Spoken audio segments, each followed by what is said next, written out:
السلام عليكم ورحمة الله وبركاته. الحمد لله رب العالمين والصلاة والسلام على رسول الكريم وعلى آله وأصحابه أجمعين. أما بعد، أعوذ بالله من الشيطان الرجيم. بسم الله الرحمن الرحيم. ومن يشاقق الرسول من بعد ما تبين له الهدى ويتبع غير سبيل المؤمنين نوليه ما تولى ونصله جهنم وساءت مصيرا. அன்பார்ந்த இஸ்லாமிய சகோதரர்களே, அல்லாஹ் தஆலாவின் சத்திய மார்க்கமான இந்த இஸ்லாமிய மார்க்கத்தை ஏற்று அந்த மார்க்கத்தை பற்றி சரியான முறையில் தெரிந்து கொள்ள வேண்டும் என்ற நோக்கத்திற்காக வேண்டி நாம் எல்லாம் இங்கு கூடியிருக்கின்றோம்.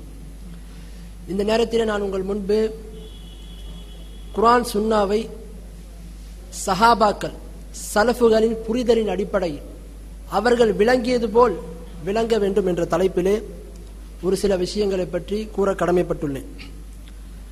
அன்பார்ந்த சகோதரர்களே, இஸ்லாமிய மார்க்கத்தை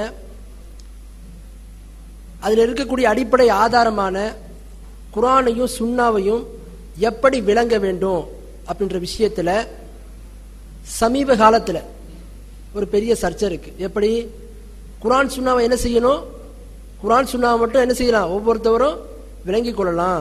குர்ஆன் சுன்னாவை விளங்குவதற்கு மற்ற எந்த விதமான விஷயத்தோட தொடர்பு வேண்டியதில்லை அப்படின்ற மாதிரி சொல்றாங்க. அதனால தான் நீங்க பாத்தீங்கன்னா ஷிர்க் செய்யறவங்க கூட என்ன செய்யறாங்க, நாங்களும் குர்ஆன் சுன்னாவை தான் பின்பற்றணும்னு சொல்றாங்க. அதே மாதிரி தன்னை தௌஹீத்வாதி என்று சொல்லக்கூடியவங்க என்ன செய்யறாங்க, நாங்க குர்ஆன் சுன்னாவை தான் பின்பற்றுவோம்னு சொல்றாங்க. அப்போ இவங்களும் குர்ஆன் சுன்னாவை தான் பின்பற்றுறாங்க, அவங்களும் குர்ஆன் சுன்னாவை தான் பின்பற்றுறாங்க. ஆனா என்ன, ரெண்டு பேருக்கு என்ன மிகப்பெரிய ஒரு வேற்றுமை இருக்கு, பெரிய முரண்பாடு இருக்கு. உதாரணத்துக்கு நீங்க பாத்தீங்கன்னா அல்லாஹ் தஆலாவிற்கு கை இருக்குது. இது தொடர்பாக நடந்த விஷயங்களை பாத்தீங்கன்னா குர்ஆன் சுன்னாவை பின்பற்றக்கூடியவங்க என்ன சொல்றாங்க, அல்லாஹ்விற்கு கை இருக்குதுன்னாங்க. ஆனா இதே பரேல்வி கொள்கையில் இருக்கக்கூடியவங்க என்ன சொல்றாங்கன்னா, கையின்னு சொன்னா கை கிடையாது, மாறா கையின்னு சொன்னா சக்தின்றாங்க. இப்போ அதுக்கு அவங்களும் ஆதாரம் காட்டுறாங்க, இவங்களும் குர்ஆன் சுன்னால இருந்து ஆதாரம் காட்டுறாங்க. அப்ப என்னாச்சு, மனிதர்கள் விளங்கக்கூடிய விஷயத்துல ஒவ்வொருத்தரும் அவருடைய புரிதலின் அடிப்படையில் விளங்கணும் வச்சுங்களேன், சரியான முறையில் என்ன செய்ய முடியாது, மார்க்கத்தை விளங்க முடியாது. இன்னைக்கு பரவலா மக்கள் மத்தியில் என்ன தெரியுமா நினைச்சிட்டு இருக்காங்க, யார் ஒருவருக்கு அரபி தெரிந்து விடுகின்றதோ, மதரசாவுக்கு போயிட்டு வந்துட்டோன்னு சொன்ன குர்ஆனையும் சுன்னாவையும் பார்த்து என்ன செய்துக்கலாம், அதை அவங்க விளங்கிக்கலாம்னு நினைக்கிறாங்க. அரபியில பாத்தீங்கன்னு சொன்னா அரபி மொழியை நன்றாக கற்று தேர்ந்த நல்லா அறிந்து வைத்திருந்த சஹாபாக்களை நீங்க எடுத்துக்கொள்ளுங்க.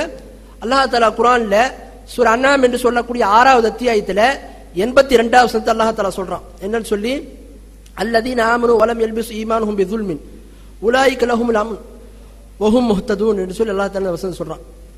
இந்த வசனத்துடைய விளக்கம் என்னன்னு சொன்னா, இறை நம்பிக்கையாளர்கள் அவங்க என்ன செய்ய மாட்டாங்க, அவங்களுடைய ஈமானோடு இறை நம்பிக்கை என்ன செய்ய மாட்டாங்க, அநீதியோட கலக்க மாட்டாங்க அப்படின்னு சொல்லிட்டு அல்லாஹ் தஆலா சொல்றான். அதுக்கப்புறம் சொல்றான், இப்படி யார் ஒருவர் ஈமானை ஏற்றுக்கொண்டு அந்த ஈமானை அநீதியோடு கலக்காமல் இருக்கின்றார்களோ அவர்களுக்கு தான் அபயம் இருக்குது, அவர்கள் தான் நேர்வழி பெற்றவங்க, அவங்க தான் ஹிதாயத்தான வழியில இருக்கிறாங்க அப்படின்னு சொல்லிட்டு அல்லாஹ் தஆலா சொல்றான். இந்த வசனம் என்ன சொல்ல வருதுன்னா, ஈமான் கொண்டு வந்தவங்க என்ன செய்யக்கூடாதான், அநீதியை இழைக்க கூடாதான். இந்த வசனம் இறங்கிய பிறகு அரபி மொழியை நன்றாக கற்று தெரிந்த அந்த சஹாபாக்கள் என்ன செய்யறாங்க, ரசூலுல்லாஹ் கிட்ட வராங்க. அல்லாஹ்வுடைய தூதரே, அல்லாஹ் தஆலா இப்படி ஒரு வசனத்தை சொல்றான், என்ன மாதிரி, யார் ஒருவர் ஈமான் கொண்டு வந்து அநீதி செய்யவில்லையோன்னு சொல்லிட்டு சொல்றான். ஆனா நாங்கெல்லாம் என்ன, எந்த ஒரு மனிதனாக இருந்தாலும் அநீதி செய்யக்கூடியவன் தான், அவனையும் அறியாம என்ன செய்திருவான், சில நேரங்கள்ல மனிதன்ற அடிப்படையில அநீதியை செய்திடுவானே.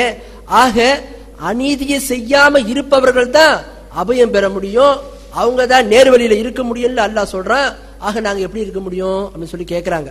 அப்ப நபிகள் நாயகம் சாசம் என்ன செய்யறாங்கன்னு சொன்னா, இந்த வசனத்துல அல்லாஹ் தஆலா ஜுல்ம் என்று சொல்றானே, ஜுல்ம்னா என்ன, அங்க அநீதி கிடையாது. ஜுல்ம் என்கிற அர்த்தத்துக்கு அகராதி ரீதியான பொருள் என்ன, அநீதின்னு அர்த்தம். அப்ப குர்ஆன்ல இங்க இந்த வசனம் வருது, ஜுல்ம் என்கின்ற வார்த்தை. அப்ப நபிகள் நாயகம் சாசம் என்ன சொல்றாங்க, இங்க ஜுல்ம் என்று சொல்லக்கூடிய வார்த்தைக்கு அநீதி என்ற அர்த்தம் கிடையாது, மாறாக என்ன அர்த்தம், ஷிர்க், அதாவது அல்லாஹ்விற்கு இணை வைப்பது. அப்ப அல்லாஹ் தஆலா இந்த வசனத்துல அநீதின்னு சொல்றானே, அது அநீதியை குறிக்காது, மாறா எதை குறிக்கும், இணை வைத்தலை குறிக்கும், ஷிர்க்க குறிக்கும் அப்படின்னு சொல்லிட்டு நபிகள் நாயகம் சாசம் சொல்றாங்க. இப்போ இந்த உதாரணத்தை ஏன் என்ன சொன்னேன்னு சொன்னா, இந்த வசனத்தையும் இந்த ஹதீஸையும் சஹாபாக்கள் என்ன அரபி மொழியை நல்லா கற்று தேர்ந்தவங்க, அரபி மொழி தான் அவங்களுடைய தாய்மொழியே. அப்படி அரபி மொழியை அறிந்திருக்கக்கூடிய சஹாபாக்கள் கூட என்ன செய்யல, இந்த வசனத்தை என்ன செய்ய முடியல, சரியான முறையில விளங்கி கொள்ளல. அதனால தான் அவங்க என்ன செய்யறாங்க, அல்லாஹ்வுடைய தூதர்கிட்ட வந்து அதை பத்தி விஷயமா கேட்கறாங்க. அதுக்கப்புறம் தான் நபிகள் நாயகம் என்ன செய்யறாங்க, இங்க அநீதி என்பது ஷிர்க் குறிக்கின்றாங்க. அப்போ சஹாபாக்களுடைய தாய்மொழி அரபியாக இருந்த போதிலும் அந்த மக்களால் என்ன செய்ய முடியல, இந்த வசனத்தை சரியா விளங்கி கொள்ள முடியல. அப்ப நாமெல்லாம் என்ன, அரபி மொழியை கற்றுக்கொள்ளக்கூடியவங்க, அரபி மொழியை மதரசால கற்றுக்கொண்டு அந்த மொழியை தெரிந்து கொண்டு நாங்கெல்லாம் குர்ஆன் சுன்னாவை சரியா விளக்கிடுவோம், சரியா மக்கள் மத்தியில தெளிவுபடுத்திடுவோம்னு சொன்னா இது எப்படிங்க சரியாகும்? இன்னும் நீங்க பாத்தீங்கன்னா இந்த மாதிரி குர்ஆன் சுன்னாவை எப்படி விளங்க வேண்டுமோ அந்த விளங்காத காரணத்தினால தான் இன்னைக்கு பல பிரச்சனைகள். என்ன பிரச்சனை, இப்ப என்ன பண்றாங்க, ஒவ்வொரு விஷயத்தையும் பாக்குறாங்க. குர்ஆன்ல என்ன வருது, அதுக்கு தமிழாக்கம் பண்ணிடுறது. ஹதீஸ்ல என்ன வருது, அதுக்கு தமிழாக்கம் பண்ணிடுறது. உடனே என்ன பண்றது, சட்டத்தை சொல்லிடுறது. இதனால் வரைக்கும் அஹ்ல சுன்னத் வல் ஜமாத் என்று சொல்லக்கூடிய சஹாபாக்கள், தாபீன்கள், தபே தாபீன்கள் இவங்க எல்லாம் என்ன சொல்லிட்டு இருந்தாங்க தெரியுமா? இவங்களோட இது என்ன தெரியுமா, அல்லாஹ் தஆலா ஷிர்க்க தவிர, இணை வைத்தல தவிர மற்ற எல்லா பாவத்தையுமே அல்லாஹ் தஆலா மன்னிச்சிடுவான், அவன் நாடுனா மன்னிச்சிடுவான். இதுதான் என்ன அஹ்ல சுன்னத் ஜமாத்துடைய கொள்கைங்க, அக்கீதாங்க. இப்போ தமிழகத்துல என்னன்னு சொன்னா ஒரு கருத்து, என்ன கருத்து, அல்லாஹ் தஆலா ஷிர்க்க விட்டுட்டு இன்னும் சில பாவங்களை, பெரும்பாவங்களை என்ன செய்ய மாட்டான், மன்னிக்கவே மாட்டான். அந்த பெரும் பாவங்களை செய்யக்கூடியவங்க நிரந்தர நரகத்துல இருப்பாங்க அப்படின்னு சொல்றாங்க. அதுக்கு என்னென்ன காரணம் சொல்றாங்க? உதாரணத்துக்கு அல்லாஹ் தஆலா தற்கொலையை பத்தி குர்ஆனுடைய வசனங்கள் சில வருது. அதே மாதிரி வட்டி வாங்குவது தொடர்பாக சில விஷயங்கள் வந்து குர்ஆன்ல வருது. இந்த வசனங்கள்ல ஹாலிதீனா என்கின்ற வார்த்தை வருதுங்க. அதுக்கு என்ன அர்த்தம், நிரந்தரமாக அர்த்தம். இப்ப இந்த இடத்துல பொருள் கொடுக்கக்கூடியவங்க என்ன பண்றாங்கன்னு சொன்னா இங்க ஹாலிதீன் வார்த்தை வருது. அப்படின்னா என்ன அர்த்தம், வட்டி வாங்குறவனும் ஷிர்க் செய்யறவன் எப்படி நிரந்தர நரகத்துல இருப்பானோ அதே மாதிரிதான் என்ன, வட்டி வாங்குறவனு நிரந்தர நரகத்துல இருப்பான் அப்படின்னு சொல்றாங்க. அதே மாதிரி தற்கொலை பண்றவனு என்ன, நிரந்தர நரகத்துல இருப்பான்னு சொல்றாங்க. இதுக்கு என்ன காரணம், குர்ஆன் சுன்னாவை அவங்களுடைய புரிதலின் அடிப்படையில, அதனுடைய மொழியாக்கத்தை செய்து அதை விளங்குறதின் அடிப்படையில ஏற்பட்டதுனால வந்த விபரீதம். அதனால தான் இஸ்லாம் மார்க்கம் என்ன சொல்லுதுன்னு சொன்னா, குர்ஆனையும் சுன்னாவையும் சஹாபாக்கள் சலஃபுகள் எப்படி விளங்கி வைத்திருந்தார்களோ, எப்படி அணுகினார்களோ அத மாதிரி என்ன செய்ய வேண்டும், விளங்க வேண்டும் என்று சொல்லி இஸ்லாம் மார்க்கம் நமக்கு தருதுங்க, சொல்லி தருது. அல்லாஹ் தஆலா பாருங்க குர்ஆன்லயே சொல்றான், சூரா பக்ரால ஃபஇன் ஆமனூ பிமிஸ்லி மா ஆமன்தும் பிஹி ஃபகத் இஹ்தது. சஹாபாக்கள் அல்லாஹ் தஆலா முன்னிலைப்படுத்தி சொல்றான், சஹாபாக்களை மாதிரி மற்றவர்களும் ஈமான் கொண்டு வந்தாங்கன்னு சொன்னான். சஹாபாக்களை மாதிரி மற்றவங்களும் இறை நம்பிக்கை கொண்டாங்கன்னு சொன்ன அவங்க என்ன செய்வாங்க, நேர்வழியை பெறுவாங்க. அப்படி அவர்கள் புறக்கணித்து விட்டாங்கன்னு சொன்ன அவங்க என்ன செய்திருக்காங்க, பிளவுல தான் இருப்பாங்க, கருத்து வேறுபாடுல தான் இருப்பாங்க அப்படின்னு சொல்லிட்டு அல்லாஹ் தஆலா இந்த வசனத்துல சொல்றான். அப்போ குர்ஆனையும் சுன்னாவையும் எப்படி விளங்க வேண்டுமா, அல்லாஹ் தஆலா இந்த வசனத்தை சொல்லும் போது சஹாபாக்கள் எப்படி ஈமான் கொண்டு வந்தாங்களோ, எப்படி இஸ்லாத்துல வந்தாங்களோ அந்த மாதிரி நீங்க என்ன செய்யணும், இஸ்லாத்தை ஏற்றுக்கொண்டீங்கன்னு சொன்ன நீங்க நேர்வழிய பெறுவீங்க அப்படின்னு சொல்லிட்டு அல்லாஹ் தஆலா சொல்றான். ஆக சஹாபாக்களை பொறுத்த வரைக்கும் நீங்க பாத்தீங்கன்னா அந்த சஹாபாக்கள் எப்படிப்பட்டவங்க, அல்லாஹ்வுடைய தூதர்கிட்ட நேரடியாக பாடம் பயின்றவங்க. அவங்க என்ன செய்து வச்சிருந்தாங்க, அவங்களுடைய மொழி அரபியாக இருந்ததினாலும் மேற்கொண்டு அவங்க என்ன செய்தாங்க, நேரடியாக அல்லாஹ்வுடைய தூதர்கிட்ட பாடம் பயின்றாங்க. அதனால தான் குர்ஆனுடைய விஷயத்திலேயோ அல்லது ஹதீஸுடைய விஷயத்திலேயோ ஏதாவது ஒரு சந்தேகம் ஏற்பட்டா கூட என்ன செய்திருவாங்க, உடனே அல்லாஹ்வுடைய தூதர்கிட்ட போய் கேட்டு அதை நிவர்த்தி பண்ணுவாங்க. ஆக மார்க்கத்தை சஹாபாக்களும் சலஃபுகளும் என்ன செய்து வச்சிருந்தாங்க, மிக சரியான முறையில விளங்கி வைத்திருந்தாங்க. அப்படி விளங்கி நாமளும் விளங்கணும்னு சொன்ன நம்ம கிட்ட இருக்கக்கூடிய கருத்து வேறுபாடுகள் கலைந்துடும். நாமளும் சரியான முறையில் என்ன செய்வோம், குர்ஆனை விளங்கிக் கொள்வோம். சஹாபாக்களுடைய விளக்கத்தை தவிர்த்து நம்ம குர்ஆனை விளங்க முற்பட்டோம்னு சொன்ன நம்ம என்ன செய்ய முடியாது, குர்ஆனையும் ஹதீஸையும் சரியாக விளங்கவே முடியாது. அல்லாஹ் தஆலா பாருங்க குர்ஆன்ல சூரா ஜும்மா என்கின்ற 62வது அத்தியாயத்துல 2வது வசனத்துல அல்லாஹ் தஆலா சொல்றான், ஹுவல்லதீ பஅஸ ஃபில் உம்மiyyin ரசூலன் மின்ஹும் யத்லு அலைஹி ஆயாத்தி வ யுஸக்கீஹிம் வ யுஅல்லிமுஹுல் கிதாப வல் ஹிக்ம.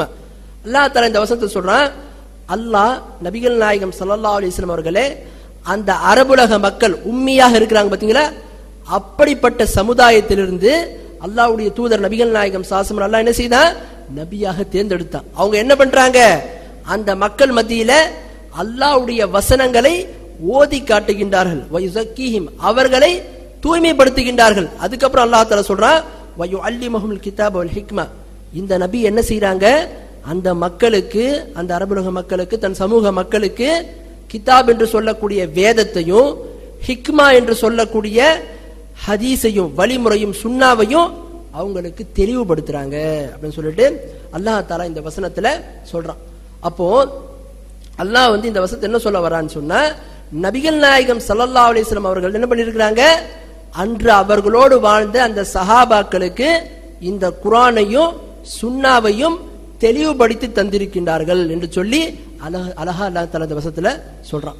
அப்போ நபிகள் நாயகம் ஸல்லல்லாஹு அலைஹி வஸல்லம் அவர்கள் இந்த தாவா பணியில, இந்த மார்க்கத்தை எடுத்து சொன்னதுல என்ன செய்யல, எதையும் விடல, எதையும் மறைக்கல, தெளிவாக சொல்லி தந்துட்டு போயிருக்காங்க. அதை சஹாபாக்கள் என்ன பண்ணிருக்காங்க, சரியான முறையில் அதை பெற்று அடுத்தவர்கள்ட்ட கொடுத்துக்கிறாங்க. அதனால தான் நீங்க சஹாபாக்களை பொறுத்த வரைக்கும் நீங்க பாத்தீங்கன்னு சொன்ன சலஃபுகள்ல சஹாபாக்களுடைய புரிதலுக்கு என்ன செய்திருக்காங்க, மிக அதிகமான முக்கியத்துவம் தந்திருக்கிறாங்க. அல்லாஹ் தஆலா பாருங்க, குர்ஆன்ல சூரா நிசா என்கின்ற 4வது அத்தியாயத்துல 115வது வசனத்துல அல்லாஹ் தஆலா சொல்றான், وَمَن يُشَاقِقِ الرَّسُولَ مِن بَعْدِ مَا تَبَيَّنَ لَهُ الْهُدَى وَيَتَّبِعْ غَيْرَ سَبِيلِ الْمُؤْمِنِينَ نُوَلِّهِ مَا تَوَلَّى وَنُصْلِهِ جَهَنَّمَ وَسَاءَتْ مَصِيرًا. அல்லாஹ் தஆலா இதுக்கு என்ன விளக்கம்னு சொன்னா, அல்லாஹ் இந்த வசனத்துல சொல்றான், யார் ஒருவருக்கு நேர்வழி இன்னதுதான் என்று தெளிவான பிறகு, அல்லாஹ் இந்த வசனத்துல சொல்றான், யார் ஒருவருக்கு நேர்வழி இன்னதுதான் என்று தெளிவான பிறகு அல்லாஹ்வுடைய இந்த தூதருக்கும் முஃமின்களுடைய வழிக்கும் மாற்றமாக நடக்கின்றாரோ அவரை நாங்க என்ன செய்வோம், அவருடைய வழியிலேயே விட்டு விடுவோம். அப்புறம் சொல்ற அல்லாஹ் தஆலா, வனுஸ்லி ஜஹன்னம், அவருடைய வழி அவரை எங்க கொண்டு போகும், அதன் மூலமாக நாங்க அவரை நரகத்துக்கு தான் கொண்டு போகும், தங்கும் இடங்களிலேயே மிக கெட்டது நரகம் அப்படின்னு சொல்லிட்டு அல்லாஹ் தஆலா இந்த வசனத்துல சொல்றான். இப்ப இந்த வசனத்தை நீங்க பாத்தீங்கன்னா அல்லாஹ் தஆலா என்ன பண்றான், நேர் வழின்னு சொல்லும் போது 2 வழி அல்லாஹ் தஆலா இங்க குறிப்பிட்டு சொல்றான். நேர்வழியை பத்தி அல்லாஹ் தஆலா இங்க சொல்லும் போது 2 வழியை குறிப்பிட்டு சொல்றாங்க. ஒரு வழி என்னவா, நேர்வழி என்பது எது என்று சொன்னா, யார் ஒருவருக்கு அல்லாஹ்வுடைய தூதர் அவர்களுடைய வழி இதுதான் என்று தெரிந்த பிறகுன்றான். இன்னொரு வழி என்னவா, முஃமின்களுடைய வழி என்று சொல்லி அல்லாஹ் தஆலா சொல்றான். குர்ஆன் வசனம் இறங்கும் போது, இந்த வசனம் இறங்கும் போது அன்னைக்கு முஃமினாக யார் இருந்தாங்க, இன்னைக்கு நம்ம வாழக்கூடியவங்க இருந்தாங்கமா, கிடையாது. மாறாக யார் இருந்தது அந்த நேரத்துல, சஹாபாக்கள் தானே இருந்தாங்க. அப்ப சஹாபாக்கள் தானே அதுக்கு முன்னிலையாக இருப்பாங்க, அவங்க தானே முதல்ல அதுக்கு அடங்குவாங்க. அப்ப சஹாபாக்கள் தான் அல்லாஹ் தஆலா என்ன செய்யறான், இந்த வசனத்துல குறிப்பிட்டு சொல்றான். என்ன சொல்ல வரான், யார் ஒருவர் நேர்வழி, நேர்வழின்றது என்ன, அல்லாஹ்வுடைய தூதருடைய வழியும் முஃமின்கள் யாரு, சஹாபாக்களுடைய வழிக்கும் மாற்றமாக நடக்கின்றார்களோ அவங்க என்ன செய்வோம், அவர்களுடைய வழியிலேயே விட்டு விடுவோம். அவர்கள் செல்லக்கூடிய வழி என்னவா, நரகத்திற்குண்டான வழிதான் அப்படின்னு சொல்லிட்டு அல்லாஹ் தஆலா சொல்றான். அதனால தான் நீங்க பாத்தீங்கன்னு சொன்னா, இஸ்லாமிய மார்க்கத்துல குர்ஆன் சுன்னாவை சஹாபாக்களுடைய புரிதலின் அடிப்படையில் விளங்குறாங்க பாத்தீங்களா, இவங்கள தான் அஹ்லு சுன்னத்துல் வல் ஜமாஅத்துன்னு சொல்றோம். இதற்கு மாற்றமா இருக்கக்கூடிய அஹ்லுல் பிதா அவங்க யாரு, ஹவாரிஜிகள், முஅ்தஸிலாக்கள், ஜஹ்மியாக்கள். இவங்களை பொறுத்த வரைக்கும் நீங்க பாத்தீங்கன்னா இஸ்லாமிய மார்க்கத்துல வழிகட்ட கூட்டங்களா இருக்கு தெரியுமா, வழிகட்ட கூட்டங்கள். உதாரணத்துக்கு ஹவாரிஜிங்க எடுத்துக்கிட்டீங்கன்னா, முஅ்தஸிலா எடுத்துக்கிட்டீங்கன்னா, இவங்களுடைய கொள்கை என்ன, பெரும் பாவங்களை செய்யக்கூடியவங்க என்னவா இருப்பாங்க, நிரந்தர நரகத்துல தான் இருப்பாங்கன்றாங்க. பெரும் பாவங்களை செய்யக்கூடியவங்க ஹவாரிஜிகளை பொறுத்த வரைக்கும் அவங்களுடைய கொள்கை என்னன்னு சொன்னா, பெரும் பாவங்களை செய்யக்கூடியவங்க நிரந்தர நரகத்துல தான் இருப்பாங்க அப்படின்னு சொல்லிட்டு அவங்க சொல்றாங்க. அப்போ இந்த கருத்தை நீங்க எடுத்துக்கொள்ளுங்க. இதை யார் சொல்றது, இவங்க என்னவா அடையாளம் காணப்பட்டிருக்காங்க, ஹவாரிஜிகள் சொல்லப்பட்டிருக்காங்க. அவங்களுடைய கொள்கை தான் என்ன, பெரும் பாவங்களை செய்யக்கூடியவங்க நிரந்தர நரகத்துல இருப்பாங்க. சரி, ஹவாரிஜிகள் ஏன் இப்படி சொன்னாங்க, என்ன காரணத்துக்காக வேண்டி பெரும் பாவங்கள் செய்யக்கூடியவங்க நரகத்துல தான் போவாங்கன்னு சொல்லிட்டு சொன்னாங்க அப்படின்றத நீங்க பாத்தீங்கன்னா அதற்கு காரணம் இருக்கு. என்ன காரணம், குர்ஆன்ல வரக்கூடிய இந்த தற்கொலை சம்பந்தமான வசனம், வட்டி வாங்குவது தொடர்பாக வரக்கூடிய வசனம், இதுல வரக்கூடிய வார்த்தை ஹாலிதீன் என்ற வார்த்தை இருக்கு. அதுக்கு என்ன அர்த்தம், நிரந்தரமாக அர்த்தம். அப்ப இவங்க என்ன பண்ணாங்கன்னு சொன்னா, யார நம்ம வழிகட்டு கூட்டம்னு சொல்லிட்டு சொல்றோமோ, வழி தவறிய கூட்டம்னு சொல்றோமோ, அவங்க என்ன செய்தாங்கன்னா இந்த இடத்துல அல்லாஹ்வே என்ன சொல்றான், நிரந்தர நரகன் தானே சொல்றான். அப்போ நிரந்தர நரகன் சொன்னா நம்ம என்ன செய்யணும், அதை அப்படியே விளங்கி கொள்ள வேண்டும் அப்படின்னு சொல்லி என்ன செய்தாங்க, விளங்கி கொண்டாங்க. ஆக இது யார் விளங்குறது, இஸ்லாமிய மார்க்கத்தில் தவறான கூட்டங்கள் தான் இப்படி நேரடியாக விளங்கிடுச்சு. காரணம் என்ன, அவர்கள் இந்த குர்ஆனையும் சுன்னாவையும் என்ன செய்யல, சஹாபாக்களுடைய புரிதலின் அடிப்படையில் பார்க்கல. சஹாபாக்கள் எப்படி விளங்குனாங்களோ அதை பார்க்கல. இதை சஹாபாக்கள் எப்படி விளங்குனாங்க, அல்லாஹ் குர்ஆன்ல சொல்றான் என்னன்னு சொல்லி, இன்னல்லாஹ லா யக்ஃபிரு அன் யுஷ்ரக பிஹி வ யக்ஃபிரு மா தூன ذلك லிமன் யஷா. அல்லாஹ் தஆலா ஷிர்க்க தவிர மத்த எல்லா பாவத்தையுமே மன்னிக்கிறேன்னு சொல்றான் அல்லாஹ் தஆலா குர்ஆன்ல. இப்போ சஹாபாக்களுடைய விளக்கத்தை தவிர்த்துட்டு நாமலா குர்ஆன் சுன்னா விளங்கினா ஏற்படக்கூடிய விபரீதங்களை பாருங்க. அல்லாஹ் குர்ஆன்ல என்ன சொல்றான், ஒரு அத்தியாயத்துல சூரா நிசால அல்லாஹ் ஷிர்க்க மன்னிக்கவே மாட்டான், இது அல்லாத பாவத்தை மன்னிப்பன்னு சொல்றான். அப்ப இது அல்லாத பாவம் சொன்னா, ஷிர்க் அல்லாத எல்லா பாவத்தையுமே அல்லாஹ் மன்னிப்பன்னு சொன்னா அதுல தற்கொலை அடங்கும், வட்டி வாங்குறது அடங்கும், கொலை செய்யறது அடங்கும், எல்லா பெரும்பாவங்களும் அடங்கும். அப்படி இருக்கும்போது எப்படி நம்ம விளங்குறது? ஒரு வசனம் இன்னொரு வசனத்துக்கு எப்படி முரணால ஆகுது? அல்லாஹ் இந்த வசனத்தை சொல்றான் ஷிர்க்க தவிர எல்லாத்தையும் மன்னிப்பன்றான். இன்னொரு பக்கம் என்ன, தற்கொலை சம்பந்தமாகவும் வட்டி வாங்குவது தொடர்பாக வரக்கூடிய வசனங்கள்லயும் நிரந்தரன்ற நரகன்றது வருது. அப்ப இதை நம்ம எப்படி விளங்குறது? சஹாபாக்கள் எப்படி விளங்குனாங்க? இதுக்குதான் என்ன சொல்றாங்க, சஹாபாக்களுடைய விளக்கத்தை நீங்க பாத்தீங்கன்னா, அப்துல்லா பின் அப்பாஸ் யாரு, நபிகள் நாயகம் ஸல்லல்லாஹு அலைஹி வஸல்லம் அவர்கள் இவங்களுக்கு வேண்டி துஆ செய்தாங்க. எப்படி? அல்லாஹ் இவங்களுக்கு குர்ஆன்ல நல்ல ஞானத்தை கொடுன்னு சொல்லி. அப்படிப்பட்ட அப்துல்லா பின் அப்பாஸ் என்ன சொல்றாங்கன்னா, இந்த இடத்துல ஷிர்க்க தவிர்த்துட்டு தற்கொலைக்கும் வட்டி வாங்குவது தொடர்பாக வரக்கூடிய வசனம் இருக்கு பாத்தீங்களா, அந்த வசனத்துல நிரந்தர நரகம் என்கின்ற வார்த்தை வருது. அந்த வார்த்தைக்கு என்ன பொருள்னு சொன்னா, நிரந்தர நரகன்னு பொருள் கிடையாது, மாறாக என்ன பொருள், நீண்ட காலம், நீண்ட காலம் சொல்லி பொருள் சொல்லியிருக்காங்க. அங்க நிரந்தர நரகன்ற வார்த்தை நீண்ட காலமா என்ன செய்வாங்க, அவங்க ரொம்ப கால நரகத்துல இருப்பாங்க, அதுக்கப்புறம் தான் சொர்க்கத்திற்கு வருவாங்க அப்படின்னு சொல்லி என்ன செய்திருக்காங்க, அவங்க விளங்கி சொல்லியிருக்காங்க. ஆக சஹாபாக்களுடைய விளக்கத்தை நீங்க எடுத்துக்கொண்டீங்கன்னு சொன்னா குர்ஆன் சுன்னால என்ன எந்த விதமான ஒரு முரண்பாடும் வராது, புது புது கருத்துக்கள் வர வாய்ப்பே இல்லை. இப்ப கூட பாருங்க, ஜக்காத்து கொடுக்கப்பட்ட பொருளுக்கு மீண்டும் கொடுக்கணுமா இல்லையா? இது எப்போ வந்தது? 1400 ஆண்டு காலமா இந்த மார்க்கத்தை ஏற்றுக்கொண்டு வராங்க. யாராவது இதை பத்தி பேசியிருப்பாங்களா? கிடையாது. இது எங்க இருந்து வருது? மனிதன் அவனுடைய சுய சிந்தனையின் அடிப்படையில் சிந்திக்கும் போதுதான் இப்படிப்பட்ட கருத்துக்கள் என்ன செய்யுது, அவனுக்கு உதிக்குது. அப்ப இஸ்லாமிய மார்க்கத்தை பொறுத்த வரைக்கும் நீங்க பாத்தீங்கன்னா, ஒவ்வொருவரும் அவரவருடைய புரிதலின் அடிப்படையில மார்க்கத்தை விளங்க ஆரம்பிச்சுன்னு சொன்ன இப்படிப்பட்ட பிளவுகளும் சச்சரவுகளும் தான் என்ன செய்யும், மார்க்கத்தில் ஏற்பட்டிருக்கும். அன்பார்ந்த இஸ்லாமிய சகோதரர்களே, அல்லாஹ் தஆலா என்ன சொல்றான்னு சொன்னா, குர்ஆன் சுன்னாவை இந்த சஹாபாக்களுடைய புரிதல் அடிப்படையில தான் விளங்க வேண்டும் என்பதை நம்ம இந்த வசனத்தின் மூலமாக பார்த்தோம். சூரா நிசால 4வது அத்தியாயத்துல 115வது வசனத்துல. அதே மாதிரி பாருங்க, அல்லாஹ் தஆலா இன்னொரு வசனத்தை சொல்றான். எங்க?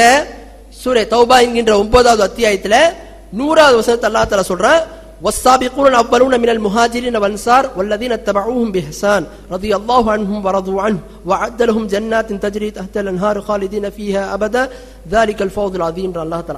அல்லாஹ் இந்த வசனத்தை சொல்றான், ஹிஜ்ரத் செய்வதிலே முந்திக் கொண்டார்களே அந்த முஹாஜிரின்களிலும் அதே மாதிரி அன்சாரிகளிலும் இந்த இருவரிலும் யார் நல்ல விஷயங்களிலே நன்மையிலே இந்த சஹாபாக்களை யார் பின்பற்றுகின்றார்களோ அவங்களை அல்லாஹ் என்ன செய்தானா பொருந்திக் கொள்றான், அவர்களும் அல்லாஹ்வை பொருந்திக் கொள்வார்கள் என்று சொல்லி அல்லாஹ் தஆலா சொல்றான். அதுக்கடுத்து அவர்களுக்காக வேண்டி சொர்க்கத்துல என்னவா இருக்கும், அவர்களுக்கு கீழே ஆறுகள் ஓடிக்கொண்டிருக்கும், அதிலே அவர்கள் நிரந்தரமாக இருப்பாங்க, இதுதான் மகத்தான வெற்றி என்று சொல்லி அல்லாஹ் தஆலா இந்த வசனத்துல சொல்றான்.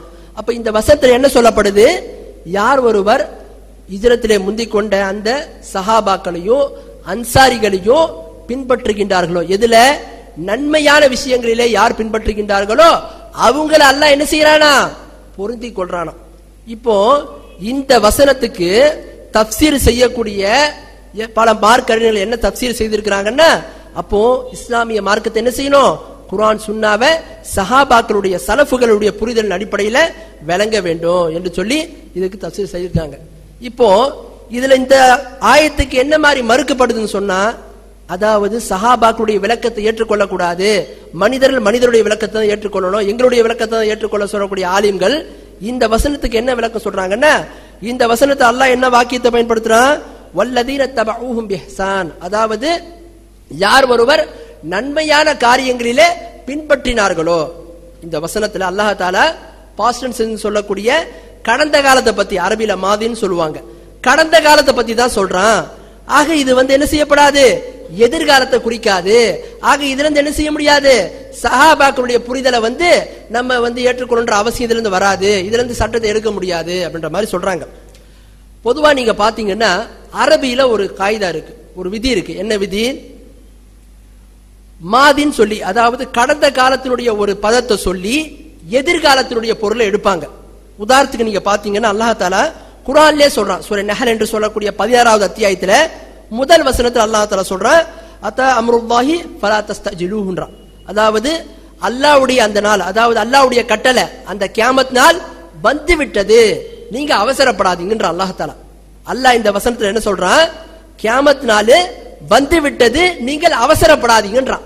அப்ப அல்லாஹ் இங்க என்ன வார்த்தையை பயன்படுத்துறான்? மாசி என்று சொல்லக்கூடிய கடந்த காலத்தை பயன்படுத்துறான். அப்ப கியாமத் வந்துடுச்சா? கடந்த காலத்தை தான் அல்லாஹ் பயன்படுத்துறான், எதிர்காலத்தை ஒன்னும் பயன்படுத்தல. அப்ப கியாமத் வந்துடுச்சுன்ற அல்லாஹ் தான் இந்த வசனத்துல. எங்க வந்துச்சு கியாமத்து?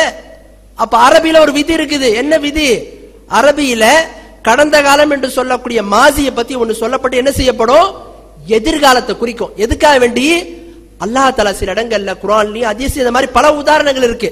இந்த மாதிரி கடந்த கால பதத்தை சொல்லி அதனுடைய முக்கியத்துவத்தை என்ன செய்யறது? சொல்றது. ஆனா என்ன, அது கடந்த காலத்தை குறிக்காது, மாறாக எதிர்காலத்தை குறிக்கும். அதே மாதிரிதான் இந்த வசனம் என்ன செய்யுது? சஹாபாக்களுடைய பின்பற்றுதல் சொல்லக்கூடிய விஷயத்துல அவர்கள் விளங்கக்கூடிய இந்த விஷயத்தை சொல்லும் போது என்ன பண்ணுது? நீங்களும் என்ன செய்யணும்? நன்மையான விஷயங்களை, சஹாபாக்கள் அந்த நன்மையான விஷயம் நீங்க என்ன செய்யணும்? பின்பற்ற வேண்டும் அப்படின்னு சொல்லிட்டு அல்லாஹ் தஆலா இந்த வசனத்தை சொல்றான். அதே மாதிரி நபிகள் நாயகம் ஸல்லல்லாஹு அலைஹி வஸல்லம் பல ஹதீஸ்களை நீங்க பாத்தீங்கன்னா சஹாபாக்களுடைய புரிதல், அவங்களுடைய விளக்கத்தின் அடிப்படையில தான் விளங்க வேண்டும் என்று சொல்லப்பட்டிருக்கு. உதாரணத்துக்கு நீங்க பாத்தீங்கன்னா திர்மிதில ஒரு ஹதீஸ் வருது. அந்த ஹதீஸ்ல நபிகள் நாயகம் ஸல்லல்லாஹு அலைஹி வஸல்லம் சொல்றாங்க, வதஃப்தரிகு உம்மத்தி அலா 73 மில்லத்தன் குல்லுஹும் ஃபின்னார் இல்லா மில்லத்துன் வாஹிதா.